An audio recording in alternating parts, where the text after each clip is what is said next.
Hello aspirants, welcome back to VIP IAS academy. నేను మీ Ashok. So APSC group 2 ఎవరైతే సరిగ్గా examination రాయలేదో and 30+ marks వచ్చి కూడా మేము ఇంకా డైలమాలో ఉన్నాము, ప్రిపరేషన్ అవ్వాలా వద్దా మెయిన్స్కి అనే వాళ్ళందరూ కూడా ఈ వీడియో ఎండ్ వరకు కూడా చూడండి. ఈ వీడియోలో అన్ని కూడా మనం నిజాలే మాట్లాడబోతాం. ఓకేనా? Yes. So first of all మనకి ఏపీఎస్సి గ్రూప్ 2 వాళ్ళు అఫీషియల్గా 1:50 రేషియో తీస్తా అన్నారండి. అంటే మనకి అరౌండ్ 45,000 స్టూడెంట్స్ మనకి మెయిన్స్ రాయబోతున్నారు అనమాట. సో ఇప్పటివరకు మనకి గ్రామీణ ప్రాంతాల్లో ఉండే వాళ్ళకి కానివ్వండి, అంటే నెగిటివ్ మార్కింగ్ గురించి సరిగ్గా ఐడియా లేనటువంటి వాళ్ళకి కానివ్వండి, లేదా ఇంకా అదర్ స్టూడెంట్స్ ఎవరైతే మనకి కొత్తగా ఎగ్జామినేషన్ రాసిన వాళ్ళు కానివ్వండి, లేకపోతే ఎప్పటి నుంచో ప్రిపేర్ అయ్యి కూడా ఇప్పుడు సడన్గా ఈ పేపర్ అనేది టఫ్గా రావడము, అన్ని యూపీఎస్సీ స్టాండర్డ్స్లో రావడం వల్ల చాలా మంది ఇబ్బంది పడిన వాళ్ళు ఉన్నారు. సో ఇవాళ సాక్షిలో మనకు ఒక క్లిప్పింగ్ ఇచ్చారండి. ఏం చెప్తున్నారు ఇక్కడ అంటే మనకి, so many candidates are completing the prelims examination and felt that the exam was tough. అంటే ఆబ్వియస్లీ మనందరికీ తెలిసింది ఎగ్జామినేషన్ అనేది చాలా టఫ్గా వచ్చింది. So the questions were equally divided as per the syllabus mention. అంటే సిలబస్ మెన్షన్ చేసిన ప్రకారంగా ఈక్వల్గా డివైడ్ చేసినప్పటికీ కూడా the difficulty level seems to be very high. చాలా అంటే చాలా హై లెవెల్ ఆఫ్ డిఫికల్టీ అనేది మనం ఇక్కడ చూడొచ్చు. And many experts opine that the cut off marks would be less than as the question paper was difficult. అంటే మనకు obviously question paper ఎప్పుడైతే డిఫికల్ట్‌గా ఉంటుందో కట్ ఆఫ్స్ అనేది మనకు తగ్గిపోతూ ఉంటుంది. అయితే కొంతమంది ఏం సజెస్ట్ చేస్తున్నారు అంటే 40-45 ఉంటే సరిపోతుంది అని చెప్పేసి కట్ ఆఫ్ ఎక్స్‌పెక్ట్ చేస్తున్నారు. అండ్ ఇక్కడ కింద మనకి మెన్షన్ చేశారండి. ఇక్కడ ఏం మెన్షన్ చేశారు ఇక్కడ అంటే దట్ 30+ మార్క్స్ వచ్చిన వాళ్ళు కూడా మీ యొక్క ప్రిపరేషన్ స్టార్ట్ చేసుకోండి అని చెప్పేసి అన్నారండి. ఓకేనా? సో ఇప్పుడు గుర్తుపెట్టుకోండి, మీరు కాంపిటీటివ్ ఎగ్జామ్స్‌కి ప్రిపేర్ అవుతున్నారు కాబట్టి ప్రతి డే కూడా మీకు చాలా క్రూషియల్ అండి. ఇప్పుడు చాలా వాట్సాప్ గ్రూప్స్‌లో, టెలిగ్రామ్ గ్రూప్స్‌లో మనకి అన్నెసెసరీ డిస్కషన్ అనేది మనకు జరుగుతూ ఉంటది డైలీ. అది మనకి తెలియకుండా చాలా అంటే చాలా టైం కిల్ చేస్తూ ఉంటుంది. మీరు ఈ వాట్సాప్ ఆర్ టెలిగ్రామ్ గ్రూప్స్‌లో పెట్టే టైంని మీరు ప్రాపర్‌గా మీ యొక్క అంటే లైక్ మెయిన్స్ క్లాసెస్ వైపుకి ఇన్వెస్ట్ చేసుకుంటూ ఉంటే మీరు ఈ రేస్‌లో ఇంకా ముందు వెళ్ళే ఛాన్సెస్ ఉంటాయి. ఇప్పుడు మీరే గమనించండి. ఇప్పుడు ఎవరైతే 50+, 60+, 70+ స్కోర్ చేసిన వాళ్ళందరూ కూడా ఏం చేస్తున్నారండి? వాళ్ళు సీరియస్‌గా మెయిన్స్‌కి ప్రిపేర్ అవుతున్నారు. మరి మీరేం చేస్తున్నారు? ఒక డైలమాలో ఉన్నారు. ప్రిపేర్ అవ్వాలా? వద్దా? అనే విషయంలో మీరిక్కడ చాలా టైం వేస్ట్ చేస్తున్నారు. ఇప్పుడు ఆబ్వియస్‌లీ స్టూడెంట్స్ అందరూ కూడా రిప్రజెంటేషన్స్ ఏపీఎస్సీ వాళ్ళకి పంపిస్తున్నారు కాబట్టి గవర్నమెంట్ ఇప్పుడు ఎలక్షన్స్ టైమ్‌లో పాజిటివ్‌గా రెస్పాండ్ అయ్యే అవకాశాలు ఎక్కువున్నాయి కాబట్టి మీ బాధ్యత ఏంటి ఇక్కడంటే, మీరు కేవలం ఏపీఎస్సీ వాళ్ళని రిక్వెస్ట్ చేయడం వరకే మీ బాధ్యత. ఆబ్వియస్‌లీ న్యూస్ అనేది వస్తుంది పాజిటివ్‌గా. ఒకవేళ రానప్పటికి కూడా మన చదువు ఎప్పటికి కూడా మనల్ని మోసం చేయదండి. మీ ఫ్యామిలీ మెంబర్స్ మోసం చేసినా, ఫ్రెండ్స్ మోసం చేసినా, మీరు చదువుకున్న చదువు అనేది మీకు ఎప్పుడు కూడా మోసం చేయదు. ఎందుకంటే ఇప్పుడు మనకి మెయిన్స్‌లో ఉన్న 4 సబ్జెక్ట్స్‌లో పాలిటీ సబ్జెక్ట్ అండ్ అలాగే సైన్స్ అండ్ టెక్నాలజీలో మనకి science and tech and environment part ఏదైతే ఉందో, అది అన్ని కాంపిటీటివ్ ఎగ్జామ్స్‌కి హెల్ప్ అవుతుంది. Except AP history and AP economy అనేది స్టేట్ స్పెసిఫిక్ అనుకుంటే, రిమైనింగ్ అన్నీ కూడా అన్ని ఎగ్జామ్స్‌కి హెల్ప్ అవుతాయి కాబట్టి, ప్రతి డే కూడా మీ ఈ యొక్క ప్రిపరేషన్‌లో చాలా క్రూషియల్ అండి. మీరు ఒక్క రోజు ఇలా వెనకడుగు వేస్తున్నారు అంటే, మిమ్మల్ని దాటుకొని ముందడుగు వేసేవాళ్ళు ఉంటారు. మీరందరూ కూడా ఒక రన్నింగ్ ట్రాక్ మీద నిలబడున్నారు. ఎవరైతే ప్రాపర్‌గా డెడికేటెడ్‌గా ఎఫర్ట్స్ పెడతారో వాళ్ళు మాత్రమే ఈ రేస్‌లో ముందుంటారు. ఓకేనా? దయచేసి నా సిన్సియర్ రిక్వెస్ట్ యాస్ ఎ బ్రదర్‌గా చెప్తున్నాను. మీ టైం అనేది వేస్ట్ చేసుకోకండి. 30+ వచ్చిన వాళ్ళు ఎవరైతే ఉన్నారో మీరు సీరియస్‌గా ప్రిపేర్ అవ్వండి. అయితేనే మీకిక్కడ ఛాన్సెస్ ఉంటాయి. ఎందుకంటే ఇప్పుడు ప్రిలిమ్స్ మీరు బోర్డర్‌లో అటు ఇటుగా పాస్ అయ్యారు. మరి ఇప్పుడు రేపు మెయిన్స్ కూడా పేపర్ టఫ్‌గా ఇస్తే మీ పరిస్థితి ఏంటండి? మరి మెయిన్స్‌కి గూడా మీరు మైండ్ అనేది ఫిక్స్ చేసుకోవాలి. ఓకే.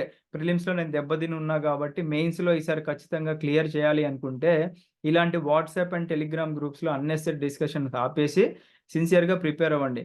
ఎవరైతే ముందుగా సిలబస్ కంప్లీట్ చేసుకొని, ముందుగా రివిజన్‌లు చేసి, ముందుగా టెస్ట్ సిరీస్ రాసి, వాటినే మళ్ళీ మళ్ళీ మల్టిపుల్ టైమ్స్ రివైజ్ చేసుకుంటూ ఉంటారో వాళ్ళకి మాత్రమే ర్యాంక్ వస్తది. ఇప్పుడు 1:100 తీశారు అనుకుందామండి. లేదా ప్రిలిమ్స్ రాసిన వాళ్ళందరిని కూడా మెయిన్స్‌కి తీసాడనుకుందాం. తీసినప్పటికి కూడా మనకున్న పోస్టులు ఎంతండి? 900 పోస్టులు అనుకుందాం రౌండ్ ఫిగర్.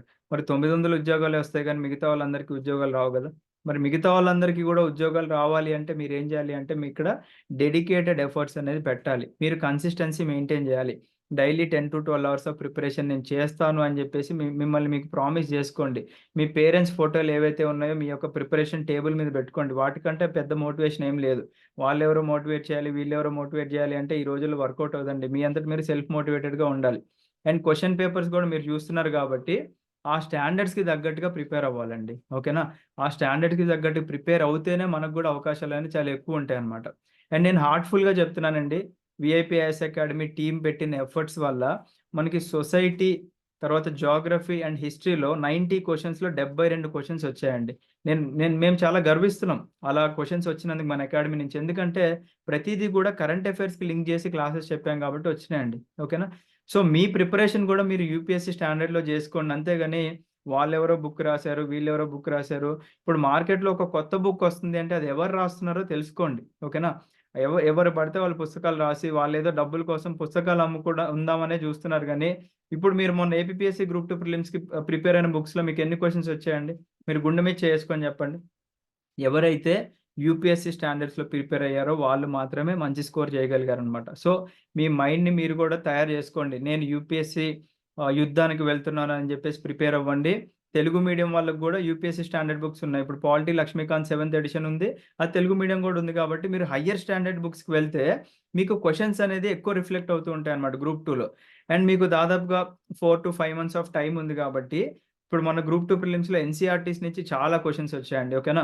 ఎన్‌సీఈఆర్‌టీస్‌ని నెగ్లెక్ట్ చేయకండి. మన వీఐపీ ఐఏఎస్ అకాడమీలో మీరు ప్లేలిస్ట్ సెక్షన్‌కి వెళ్తే మీకు ఎన్‌సీఈఆర్‌టీ క్లాసెస్ అన్నీ 6-10 వరకు ఫ్రీగా చెప్పినవి ఉన్నాయి. చాలా మంది స్టూడెంట్స్ మెసేజ్ చేశారండి. సార్, మన ఫ్రీ ఎన్‌సీఈఆర్‌టీ క్లాసెస్ నుంచి జియోగ్రఫీ అండ్ హిస్టరీలో నుంచి చాలా క్వెషన్స్ మేము ఆన్సర్ చేయగలిగాము.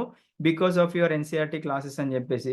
సో, మిమ్మల్ని మీరు తక్కువ అంచనా వేసుకోకండి. మీరు ఓల్డ్ స్కూల్ మెథడ్స్ ఏవైతే ఫాలో అవుతున్నారో మీ యొక్క ప్రిపరేషన్ టైంలో అవన్నీ కూడా పక్కన పెట్టేసి న్యూ స్కూల్స్‌లో జాయిన్ అవ్వండి. న్యూ స్కూల్ అంటే ఏంటండి? బ్యాక్ టు ఎన్‌సీఈఆర్‌టీస్ అన్నమాట. అంటే ఎన్‌సీఈఆర్‌టీ స్టాండర్డ్ అనేది ఇప్పుడు యూపీఎస్సీకి ప్రిపేర్ వాళ్ళందరూ కూడా ఎన్‌సీఈఆర్‌టీస్ ఎందుకు ప్రిపేర్ అవుతారండి?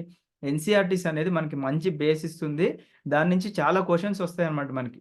సో, ఈ ఈ ప్రాపర్ టైమ్‌లో మీరేం చేస్తారు అంటే ఎన్‌సీఈఆర్‌టీ ఫౌండేషన్ తెచ్చుకోండి. దాంతో పాటుగా యూపీఎస్సీ స్టాండర్డ్ పుస్తకాలు మాత్రమే ప్రిపేర్ అవ్వండి. అండ్ నేను మళ్ళీ గుచ్చి చెప్తున్నానండి. ఈ వీడియో మీరు సేవ్ చేసుకోండి కావాలంటే. రేపు యూపీఎస్సీ స్టాండర్డ్ పుస్తకాల నుంచి మాత్రమే మనకి క్వెషన్స్ అనేది రిఫ్లెక్ట్ అవ్వబోతుంది. అండ్ ఏపీపీఎస్సీ కూడా ఫిల్టర్ చేయాలి అంటే ఉన్న అవకాశం ఒకటే, మనకి పేపర్ అనేది చాలా టఫ్‌గా ఇస్తుంది. ఇప్పుడు ప్రిలిమ్స్ కన్నా రేపు మెయిన్స్ ఇంకా టఫ్ ఇచ్చే అవకాశాలు కూడా ఉన్నాయి కాబట్టి, మీ యొక్క ప్రిపరేషన్ స్టాండర్డ్స్ అనేది పెంచుకోండి. అండ్ దయచేసి మీ ప్రిపరేషన్ వేస్ట్ చేసుకోకండి. అనవసరంగా మీకు టైం పోతే మళ్ళీ తిరిగి రాదండి. ఇప్పుడు మీకు అవకాశం వస్తుంది. గవర్నమెంట్ ఒక అవకాశం కల్పిస్తుంది అనుకున్నప్పుడు దాన్ని ప్రాపర్‌గా యుటిలైజ్ జేసుకోండి. ఎవ్రీ డే గూడా మీకు ప్రామిస్ జేసుకోండి. నేను ఈ సబ్జెక్ట్స్ కంప్లీట్ అయిన తర్వాతే పడుకుంటాను. లేదా ఈ సబ్జెక్ట్ కంప్లీట్ జేసి రివిజన్ చేసిన తర్వాతే పడుకుంటాను అని మీరు ప్రామిస్ జేసుకోండి. ఇప్పుడు మీరేదో 1:100 లేకపోతే ప్రతి ఒక్కళ్ళని గూడా క్లియర్ జేశారు అంటే, నేనేదో ప్రిలిమ్స్ క్లియర్ జేశాను అని ఇలా కాలర్ ఎగరేసుకుంటే ఏమొస్తదండి? ఏం రాదు. Prelims does not give any satisfaction. మీకు లైఫ్ టైమ్ సెటిల్మెంట్ అవ్వాలి. మీకు 100% సాటిస్ఫాక్షన్ ఉండాలి. లైఫ్ బిందాస్‌గా ఉండాలి. ప్రాపర్ మ్యారేజ్ అవ్వాలి. నేనొక లగ్జూరియస్ లైఫ్ లీడ్ జేయాలి. గవర్నమెంట్‌కి సర్వీస్ చేయాలి అనుకుంటే, మీకు గవర్నమెంట్ జాబ్ మాత్రమే ఆ యొక్క సాటిస్ఫాక్షన్ ఇస్తుందండి. ఓకేనా? సో, ఉన్న పోస్ట్‌లో మీకంటూ ఒక పోస్ట్ కావాలి అని జెప్పేసి మీరు ప్రామిస్ చేసుకోండి. నేను ఈ పోస్ట్ కోసం 100% ఎఫర్ట్స్ ఇస్తాను అని. మీరు ఎఫర్ట్స్ ఇస్తే మీకు జాబ్ వస్తదండి. ఎఫర్ట్స్ ఇవ్వకుండా ఇప్పుడు రేపు మీరు ఎంత మెయిన్స్‌కి ఫైట్ చేసినా గాని వేస్ట్ అన్నమాట. సో, ఈ మాటలన్నీ గూడా గుర్తుపెట్టుకోండి. టెస్ట్ సీరీస్ కూడా ప్రాపర్‌గా రాయండి. ఆ టెస్ట్ సీరీస్ నుంచి మల్టిపుల్ టైమ్స్ మీరు రివిజన్ చేసుకుంటే మీకు ఖచ్చితంగా హెల్ప్ అవుతుందన్నమాట. ఓకేనా? So, I wish you all the best అండి. 30+ వాళ్ళందరూ గూడా ప్రిపరేషన్ స్టార్ట్ చేసుకోండి. ఎలాంటి డౌట్స్ ఉన్నా, ఎలాంటి సజెషన్స్ కావాలన్నా కింద కామెంట్ సెక్షన్‌లో కామెంట్ చేయండి. I wish you good luck అండి. Have a great day. Jai Hind.